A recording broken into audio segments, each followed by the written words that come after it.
C Joseph Vijay எனும் நான்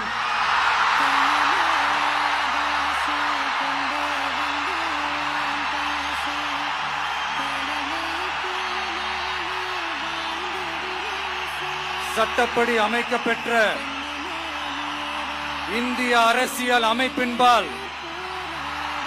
உண்மையான நம்பிக்கையும் மாறா பற்றும் கொண்டிருப்பேன் என்றும் இந்திய நாட்டின் ஒப்பில்லாத முழு முதல் ஆட்சியையும் ஒருமையையும் நிலை நிறுத்துவேன் என்றும் தமிழ்நாட்டு அரசின் முதலமைச்சராக உண்மையாகவும் உளச்சான்றின்படியும் என் கடமைகளை நிறைவேற்றுவேன் என்றும் அரசியல் அமைப்பிற்கும் சட்டத்திற்கும் இணங்க அச்சமும் ஒருதலை சார்பும் இன்றி விருப்பு வெறுப்பை விலக்கி பலதரப்பட்ட மக்கள் அனைவருக்கும் நேர்மையானதை செய்வேன் என்றும்